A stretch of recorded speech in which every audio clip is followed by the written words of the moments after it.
So yes, students, when we go ahead for the quick recap of our chapter-wise revision, we move on to our first chapter, which you know is rational and irrational number. In that, the two most important topics are rationalize the denominator. First topic and other topic was third. You remember when we had done rationalize the denominator, that time we had to multiply the denominator with its opposite sign. That is a very important thing which you need to remember. Second, for surds, surds had only two important conditions. First, the number given inside the root should be a positive rational number. Second, overall it should be irrational number. So one more time, students, in rationalize the denominator we have multiplying by opposite sign, which we even called it as conjugate. Second, surds. Surds where we had two conditions. First thing, the number inside the root should be a positive rational number. Second thing, overall, the whole root number should be an irrational number. Now, when we move on to the next chapter, which is factorize, most important thing in that was splitting the middle term. If we want more practice of this splitting the middle term, you need to come to the class. Next important topic we know, which is mean and median. Mean ka formula, very important and very common. Sum of all the observations upon number of observations. As you all know, which can also be written as sigma x upon n. This is the way which we write in exam. One more time, students, sum of all observations upon number of observations. Next topic was median. Median for odd numbers of observation. If n is odd, like n is 7 or n is 9, then what is the formula for median? N plus 1 upon 2th observation. This you have to substitute, very important in the exam as formula. And median for even observations was half bracket n upon 2 plus n upon 2 plus 1 observation. We substitute the value of n, we do some cancellation, and very important, don't forget, in median, arrange the data in ascending order. One more time, median for odd is n plus 1 upon 2 and median for even was half into n plus n upon 2 plus n upon 2 plus 1 observation. And median may both the conditions may arrange the data in ascending order. Thank you. Let us continue our revision of quick recap. Next chapter which we would like to take is congruency of triangles. We know, students, there are 5 tests through which the triangles can be congruent. First test is SSS test. When 3 sides of one triangle are equal to 3 sides of other triangle. So we call it as SSS test. Second, SAS test.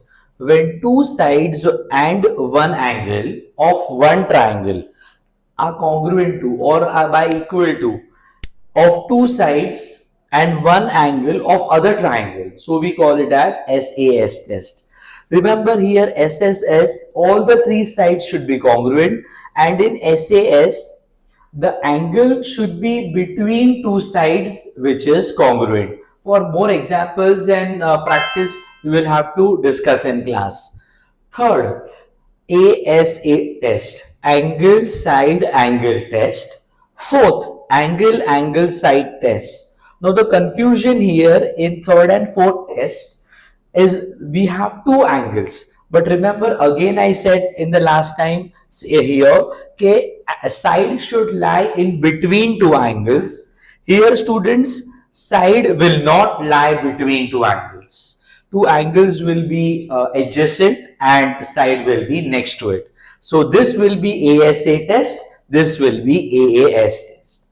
In right angle hypotenuse side test, one right angle, one hypotenuse and one side should compulsorily be equal to the right angle, hypotenuse and side of other triangle. So it forms RHS test. Often there is a confusion with SAS test and RHS. In RHS, hypotenuse should also be compulsory congruent. Then only we can name it as hypotenuse side test. Now, next chapter which we would like to move on to is isosceles triangle chapter, where we have few properties for revision. First is angle sum property of a triangle.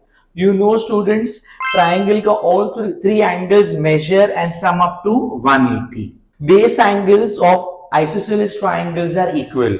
How do we understand this? If two sides are equal, angles opposite to them are also equal. So we remember it as base angles. One more time, students. If two sides are equal, then angles opposite to them are also equal. We call it as base angles. Third, exactly opposite of this. Sides opposite to equal angles are equal. If two angles are equal, then sides opposite to them will also be equal, which is reciprocal or converse of this property. Base angles are equal. Here, two sides are equal. Then, exterior angle of a triangle is equal to sum of the remote interior angles. These four properties are all very important in isosceles triangle. Next, we move on to the chapter whose name is midpoint theorem. In this triangle, PQ and PR का two midpoints are there, M and N. M and N are the midpoints of PQ and PR. So, MN will be half of QR and MN will be parallel to QR. To triangle का two sides का midpoints will be given M and N. So MN will be half of QR and MN will be parallel to QR. Next, converse of midpoint theorem में what do we have, students? If X is a midpoint of PQ and XY is parallel to QR, if X is a midpoint of PQ and XY is parallel to QR. So what can you conclude? Y is a midpoint of PR. This is converse of midpoint theorem. One more time, students. Here we have two midpoints, M and N. M and N are the midpoints. Here we have only one midpoint. X is a midpoint of PQ and XY is parallel to QR. So Y is a midpoint of PR. Thank you, students.